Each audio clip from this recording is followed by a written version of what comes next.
este tema es muy extenso, requeriría un curso especial. Entonces, aquí hay una confusión entre la transformación espiritual y la enfermedad psicológica. La enfermedad psicológica está concebida de una manera indeterminada, normalmente ambigua, porque la psicología no se constituye perfectamente como ciencia en el sentido clásico de la palabra, en el sentido de la tradición filosófica, y tampoco en el sentido de la ciencia moderna, porque está claro que cualquier tipo de experiencia sobre la conducta humana trasciende los datos empíricos. Entonces, no puede haber una psicología configurada como una ciencia biológica, como una ciencia química, como una ciencia física.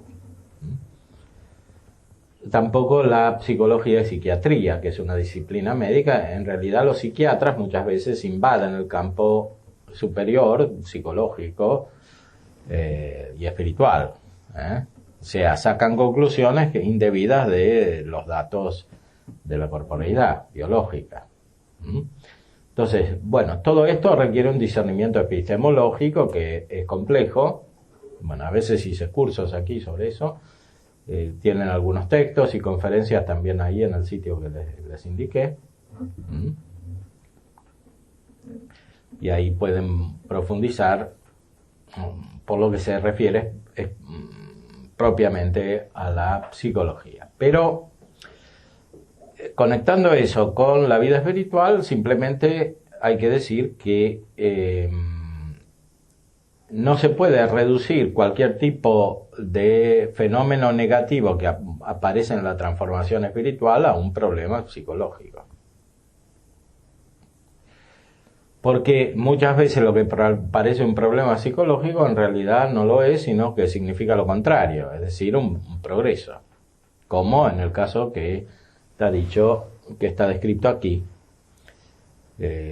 San Juan de la Cruz dice que aparecen blasfemias, imágenes extrañas, tentaciones, todo eso en la oración misma, cuando el sujeto está progresando, que es cuando tiene esta noche del sentido.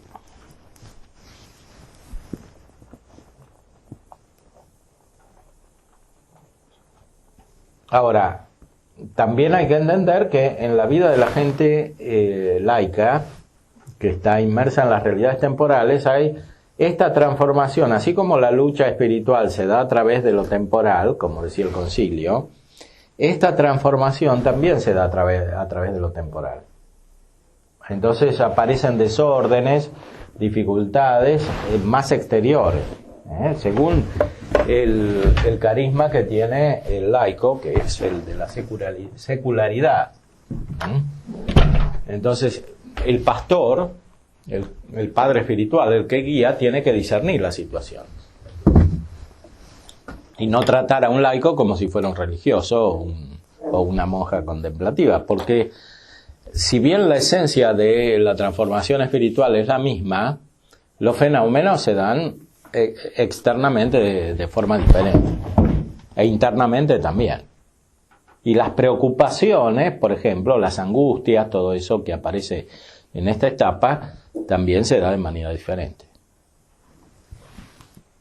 Un ejemplo, digamos, de cómo... Bueno, está claro que, por ejemplo, una mujer que tiene dificultades con su marido y con los hijos, etcétera, puede tener este proceso de transformación espiritual y se da de una manera mucho más externa que en una monja de clausura, en la cual todo es mucho más espiritual, más interior, más cercano a las potencias sensitivas internas. En cambio, en esta persona que cité puede darse incluso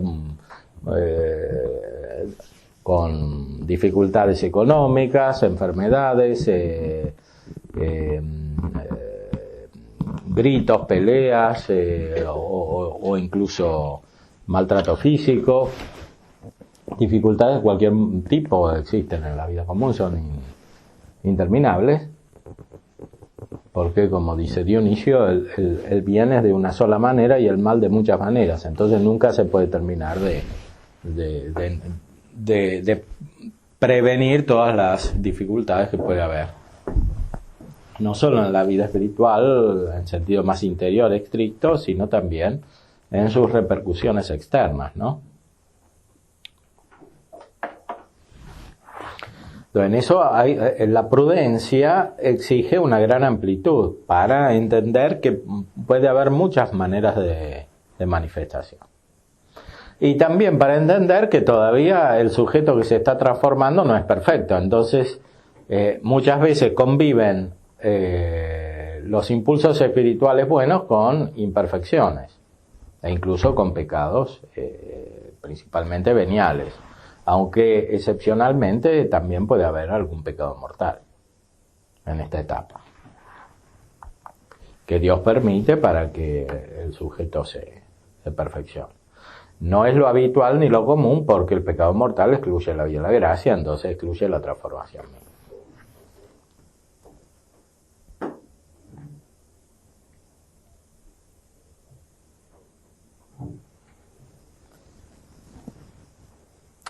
Después Arintero pasa a describir el progreso de la iluminación y la unión. Cito algún breve texto solamente.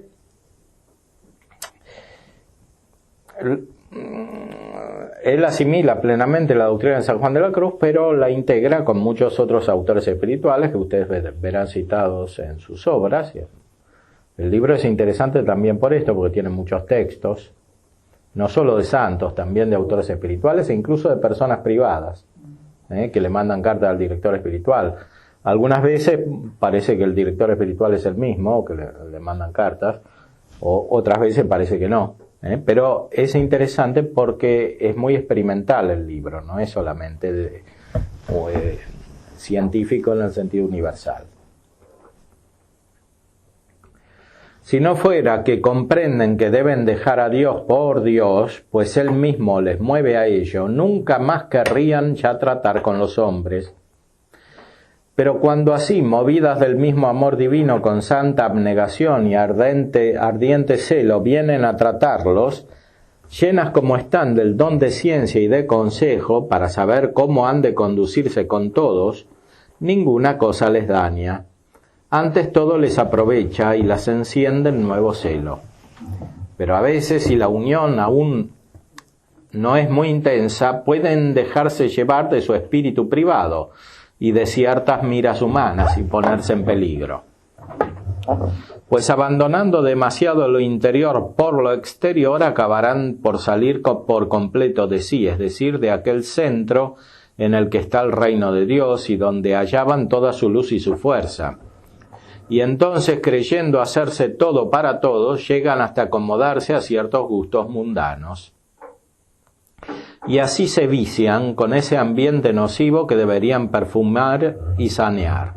Y se mundanizan hasta perder el espíritu, en vez de cristianizar y santificar a otros. Bueno, esto que está diciendo tiene mucha aplicación apostólica, especialmente para los sacerdotes que tienen apostolado. O sea, el crecimiento espiritual implica interiorización. Entonces, la exteriorización, aunque sea por motivo apostólico, puede ser peligrosa. Porque parece una cosa y es otra. O sea, parece que hay celo apostólico y en realidad hay mundanización.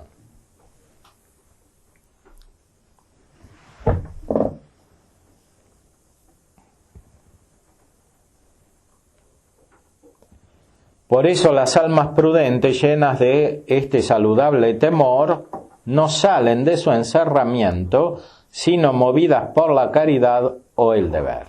Y aún en medio de los más penosos quehaceres, prosiguen en esa unión inefable que las preserva de los peligros a que estarían expuestas si se derramaran en las cosas exteriores.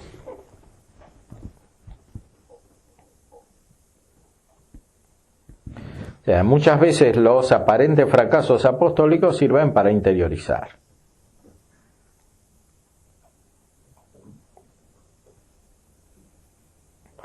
Y los éxitos apostólicos pueden ser nocivos para el sujeto, e indirectamente para los otros. Porque el sujeto exteriorizado no tiene un verdadero influjo espiritual. A veces hace más daño que provecho, lo explica San Juan de la Cruz en la subida al final.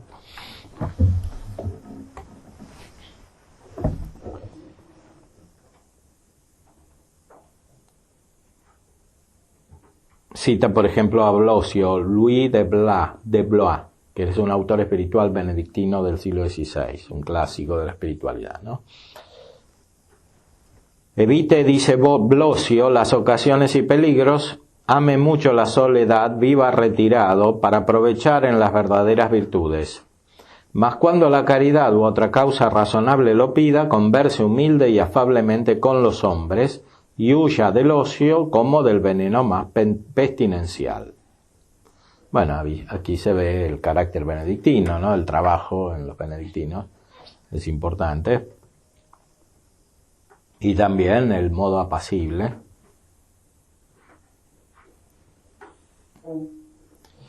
El alma que vive, dice Arintero todavía, en unión habitual está siempre tirando hacia Dios, y una vez acabados sus quehaceres y cumplidos todos sus deberes, que sin saber cómo y sin atender apenas los cumple con una habilidad y una actividad pasmosas, luego vuelve a ocuparse tan solo en amar y contemplar a quien tan robada la tiene. Así a veces entre la misma actividad y el trajín exterior permanecen muchas de estas personas absortas, obrando sin darse cuenta, pero por lo común, para que no se violenten tanto y puedan obrar con más sosiego, suele el Señor moderar un poco sus comunicaciones. O sea, estas personas tienen una vida espiritual intensa, pero no les impide la actividad. Sin embargo, esta actividad no la hacen como antes, de la misma manera.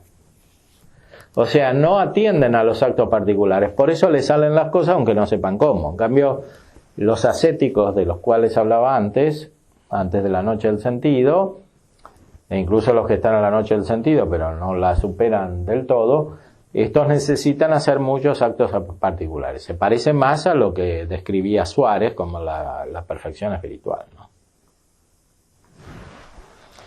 Que fue muy importante en la configuración de la espiritualidad moderna. En cambio, esta perfección y este tipo de actividad es contemplativa. O sea, la acción está dirigida por la contemplación, aquí inmediatamente. Y por eso se realiza de otra manera. Es algo semejante a lo que sucede en el modo de hablar. Dionisio Cartujano, que tiene innumerables obras espirituales a finales del siglo XV, un cartujo que termina la Edad Media, sintetiza a todos los autores de alguna manera, decía que hay un modo monástico de hablar, hay un modo escolástico, doctrinal, podríamos decir, y un modo monástico de escribir.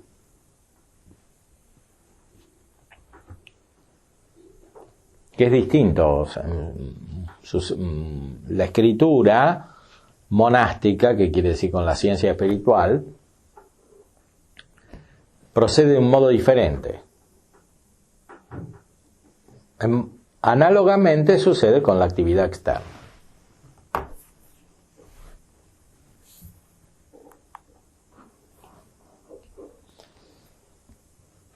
Las almas así unidas se consumen de celo por la gloria de Dios y la salvación de sus prójimos, y a trueque de que éstos se convirtieran, se salvaran y alabaran eternamente a quien todas las lenguas unidas no pueden suficientemente alabar, gustosas se ofrecerían a todos los sacrificios y aún los más rigurosos con tormentos. Y al ver perecer miserablemente a infinidad de pecadores sin poder remediar tanto mal, sufren angustias intolerables, y a sí mismas se echan la culpa de no poder desengañarlas ni trocar sus voluntades perversas. Bueno, aquí señala algo importante sobre la actividad apostólica. Se trata de verdadera actividad apostólica por la conversión, preocupación por la salvación de las almas. No es cualquier tipo de actividad externa, porque modernamente se desarrolló, como dijimos antes, una suerte de americanismo, El Papa León XIII, cuando les escribe a los obispos de Estados Unidos, está hablando de despreciar las virtudes pasivas identificadas con la contemplación, apreciando las activas identificadas con la acción externa, supuestamente apostólica, pero esa acción externa era no inmediatamente conectada con el progreso espiritual. Por ejemplo, hacer hospitales, escuelas, obras católicas de todo tipo. Como sucedió a finales del siglo XIX y después mucho más en el siglo XX. Toda esa organización, esa complejidad, muchas veces no está conectada con una verdadera vida espiritual. Y ni siquiera con un verdadero apostolado. Porque el apostolado, en el sentido propio y estricto que surge de la caridad, está siempre dirigido a la conversión y al progreso espiritual de las personas. La actividad cultural, por ejemplo, no siempre directamente favorece, muchas veces impide. Por ejemplo, sí, hay infinidad de universidades católicas, pero estas universidades católicas muchas veces no producen un buen efecto espiritual, muchas veces pervierten a los alumnos, por ejemplo en la Facultad de Psicología, donde yo enseñé también. Entonces, sí, son universidades católicas, pero la ideología dominante es contraria y se hacen esfuerzos para mantener esas obras, o se hicieron antes, y después el resultado es nocivo. Sucede con los colegios también, ¿no? A veces hay congregaciones que hicieron colegios de monjas y otros, y después dejaron los colegios y se los dan a los laicos, y cada vez decae más la formación espiritual del colegio. Entonces, hay que tener una visión muy espiritual para el apostolado. Primero para que sea auténtico y después para que no dañe al sujeto que lo produce, sea una persona individual, sea una comunidad. ¿Dónde está el libro de Isabel Interhumana? A ver.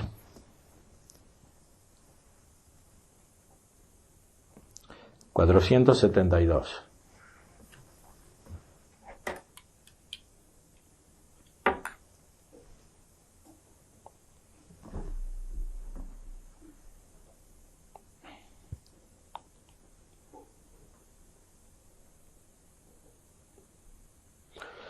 Pero hay que tener cuidado, en este estado también se puede abandonar o alejarse de Dios.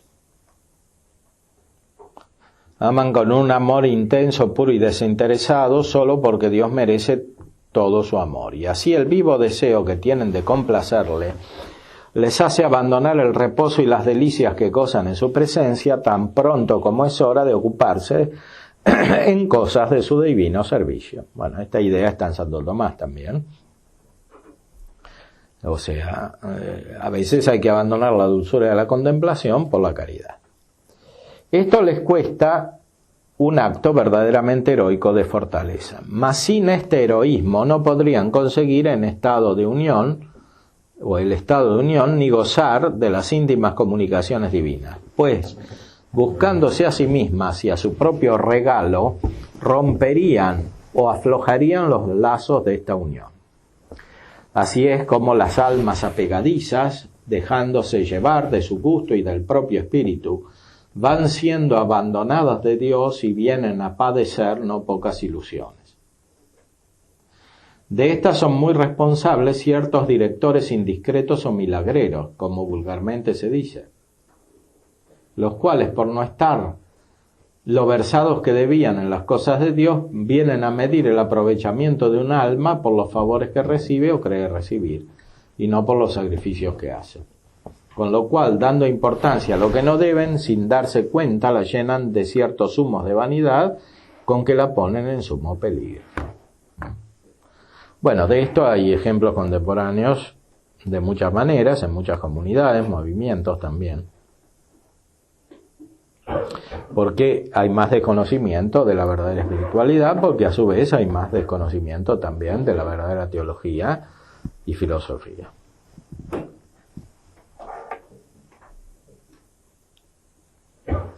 Mas estas comunicaciones íntimas de la verdadera unión se sienten tan al vivo y tan divinamente, ya que a quien una vez las haya experimentado no le cabe la menor duda de que son de Dios, y así podrá distinguir muy bien esta realidad divina de cualquier falsificación, que los no experimentados podrían candorosamente tomar por unión verdadera.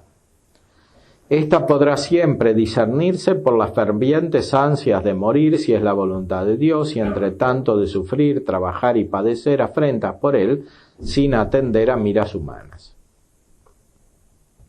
Hasta ciertos grados o modos de esta unión de conformidad quizás se pudiera de alguna manera llegar por los caminos ordinarios de la ascética, mas el pasar adelante y subir más arriba es del todo imposible. Eso ya trasciende completamente sobre el proceder ordinario y el modo de obrar humano, y tiene que ser obra casi exclusiva del espíritu director y renovador, que conduce a la tierra prometida y produce la completa transformación de las almas que del todo se le abandonan.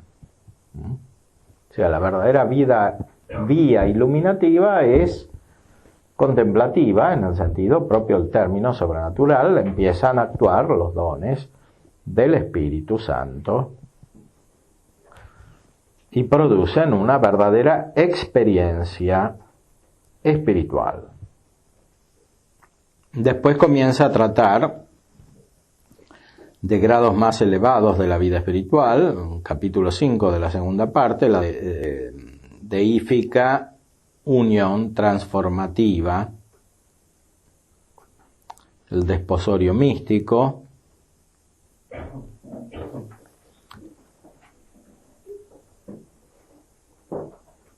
que es una preparación más intensa para la perfección.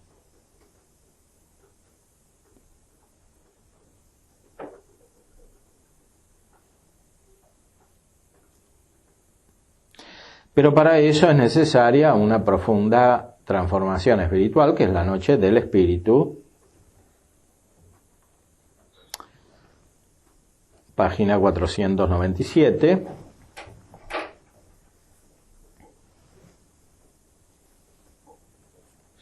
Para que Dios llegue a vivir establemente en el alma, hechos los dos una sola cosa y haciéndole sentir hasta en lo más íntimo de su ser, es preciso que no solo estén del todo purificadas las potencias, de suerte que no ofrezcan el menor obstáculo a la actividad divina o a la manifestación que de ella se hace mediante las virtudes infusas y los dones, sino que esta purificación alcance a la misma substancia del alma, que debe rectificarse del estado en que quedó por la caída, para que así se armonice sin la menor disonancia con el espíritu recto que la vivifica, y que a las dos es una vida, siendo el alma de su vida y vida de su alma, a fin de poder así vivir más de él que de su vida propia, puesto que ha de adherirse a Dios, ya de modo que venga a ser un espíritu con él. Esto exige, como queda dicho, nuevas purgaciones enérgicas y terribles, sin comparación más dolorosas y terribles que las pasadas, mucho más intensas, delicadas y sutiles y penetrantes, que lleguen hasta lo más hondo, más vivo y más sensible de la naturaleza y del alma misma. De modo que como un fuego abrasador o como una lejía divina, la dejen toda pura, blanca y rutilante sin la menor mancha, y éstas se verifican en la llamada Noche del Espíritu. San Juan de la Cruz, que al describir las penas de la Noche del Sentido, con ser tales y tan grandes como vimos, las da por muy llevaderas, al llegar a estas del Espíritu, se estremece y apenas acierta a describirlas. Dice que son no ya terribles, sino intolerables, y que no tienen comparación sino con las del purgatorio, con las del mismo infierno. Noche Oscura, libro segundo, capítulo 6-8. Por eso en aquel es donde la mayoría de los justos tienen que pasarlas, ya que no las pasaron en esta vida. O sea, la noche del espíritu se pasa en el purgatorio para la mayoría. Y para los que van en camino más intenso de perfección, se pasa en esta vida. Que es mejor, dicen los autores espirituales, porque hay mérito en esta vida. En cambio, en la vida eterna, en el purgatorio, no hay mérito, o sea, no se crece. Sí. Toda alma a quien Dios lleva por la noche del espíritu, necesariamente culmina en el desposorio místico, ¿no? Sí, en la transformación mística definitiva. No solo en el desposorio, en el matrimonio espiritual o en la unión perfecta, ¿no? Pero necesariamente culmina y siempre va a llegar a Dios. Bueno, es el sentido mismo. Puede haber una interrupción por parte de la actitud del sujeto, sí, eso siempre es posible. Pero cuanto más se va adelante es menos probable.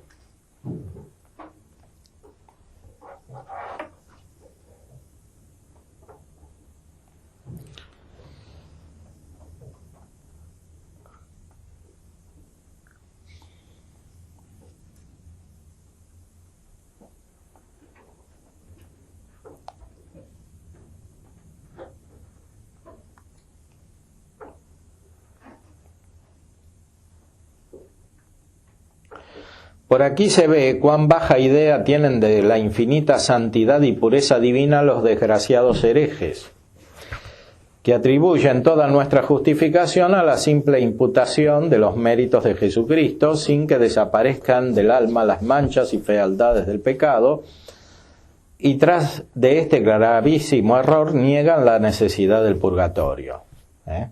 Bueno, esto sería una cuestión de lenguaje, no habla de hermanos separados, sino de desgraciados herejes. Si no fuera porque esta doctrina entró en la concepción católica. O sea, hay católicos que piensan de esta manera.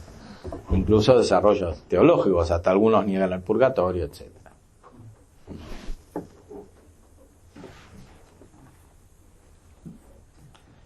O sea, es como que el sujeto entra en la vida eterna sin ninguna transformación, así como está. Simplemente porque Dios lo mira de otra manera, pero él sigue estando con todos sus pecados. En cambio, en la verdadera concepción espiritual católica, el sujeto se diviniza de verdad, es él el que se hace como Dios. Es una transformación sustancial, como decía aquí. Ni siquiera es solo un hábito, es la sustancia.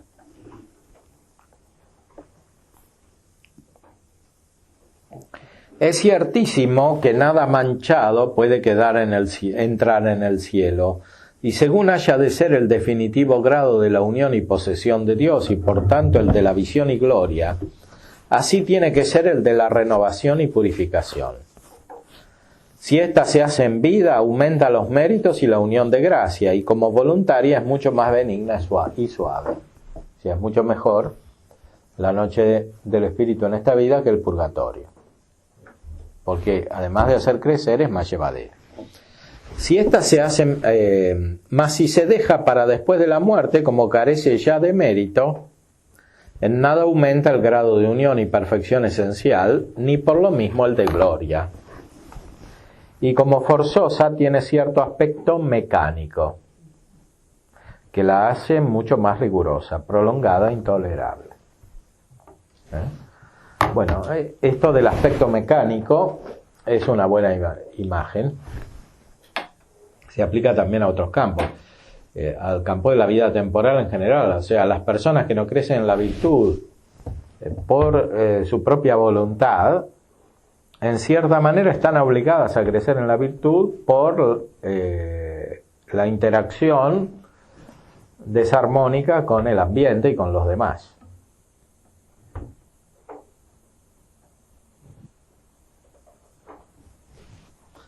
Pero justamente porque no es algo voluntario, no tiene mérito, o tiene poco.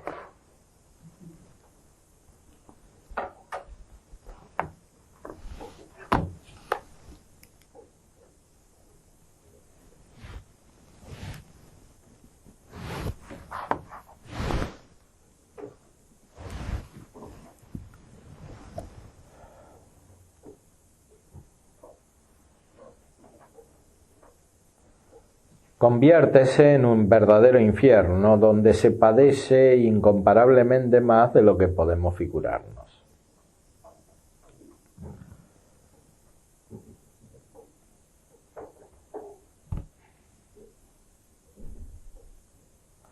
Cuando, para colmo de contradicción, nos acusan esos mismos sectarios de poner nuestra religión y justicia en vanas exterioridades, y no en adorar y servir a Dios en espíritu y en verdad, descuidando lo interior por lo exterior, pocos se fijan en esta renovación prodigiosa que experimentan las almas católicas que llegan a este grado, ni menos en su vivir verdaderamente divino. Mas esta maravilla es tal que se les impone como por fuerza, y así es hoy bastante frecuente en los protestantes más sinceros el reconocer a pesar de todo la alta santidad y sublime espíritu cristiano que en la Iglesia Católica ofrecen los grandes místicos, a quienes no pueden menos de admirar.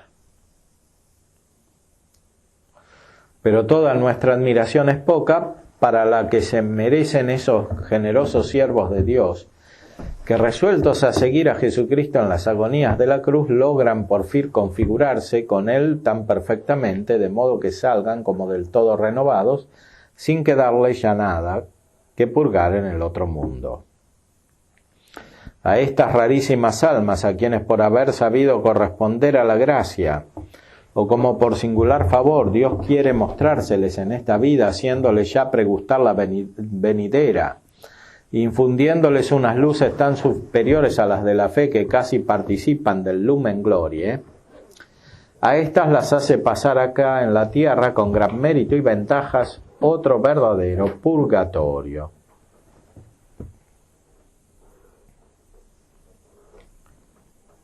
En este figuran en alto grado casi todas las ya referidas penas del sentido, tales como dolores, aflicciones, desgracias, enfermedades, persecuciones, calumnias, junto con la oscuridad, sequedad y desolación interior, para acabar así de purificar por completo todas las potencias del cuerpo y del alma, y además otras sin comparación más terribles, cuáles son las del daño del todo espirituales, para que alcancen no ya las potencias superiores, sino a todo el ser, hasta el fondo del alma misma.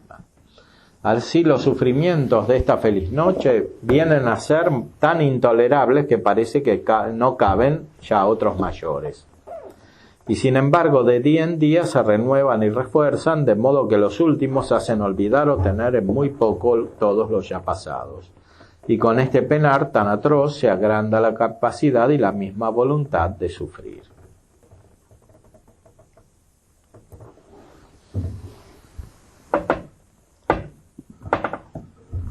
Y sigue describiendo esta transformación mística,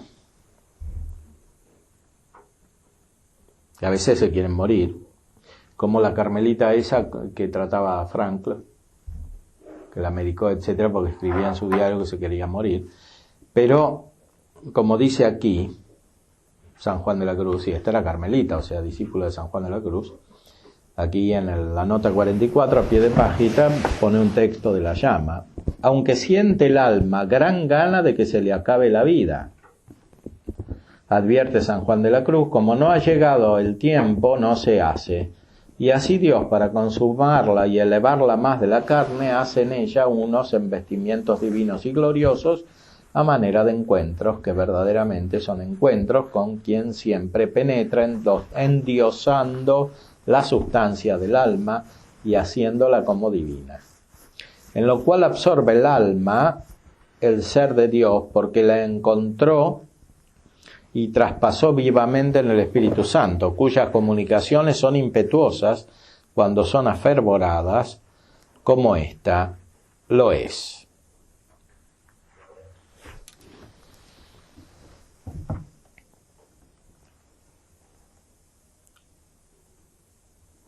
Y cita otros textos, por ejemplo, Santa Catalina de Génova.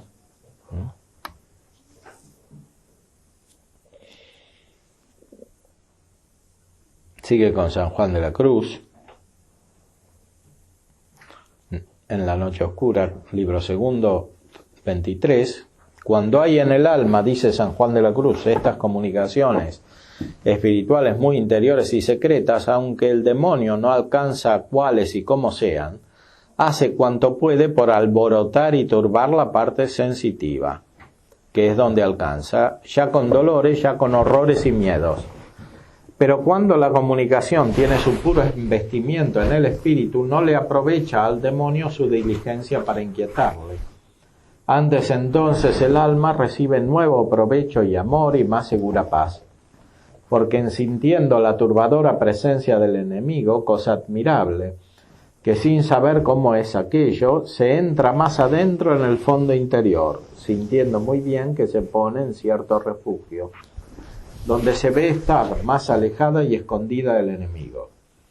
Y así auméntasele la paz y el gozo que el demonio le pretende quitar, sintiendo allí el alma la verdad de lo que la esposa dice en los cantares. Mirad que al lecho de Salomón cercan 60 fuertes por los temores de la noche. O sea, la acción del demonio, como ya dijimos, siempre es exterior porque no puede producir un acto espiritual en otro. Lo espiritual siempre proviene de la creación divina, debe intervenir Dios para que se haga un verdadero acto espiritual. También en el orden natural y más en el orden sobrenatural. El demonio siempre interviene por afuera. Entonces, en estas personas que van tan intensamente creciendo en la vida espiritual, la acción del demonio más las favorece que las impide. Que es lo que explica el padre de Cosal, jesuita, en el libro del abandono a la divina providencia. No solo el demonio, también las personas humanas pueden producir este efecto, pero la acción de los demonios, claro, es más intensa y más espiritual. Aunque todavía siempre exterior.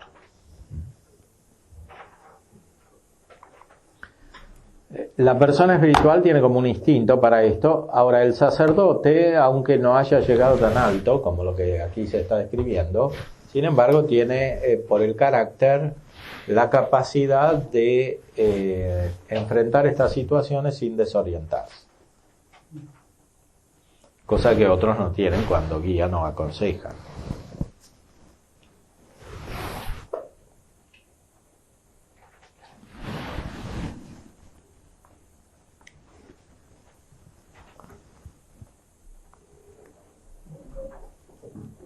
Porque el sacramento del orden constituye a una persona como representante de Cristo, obra en la persona de Cristo y por eso y Cristo es superior al demonio. Entonces radicalmente tiene la capacidad. Por supuesto puede no usarse esto, usarse mal, como en otros campos sucede también, ¿no?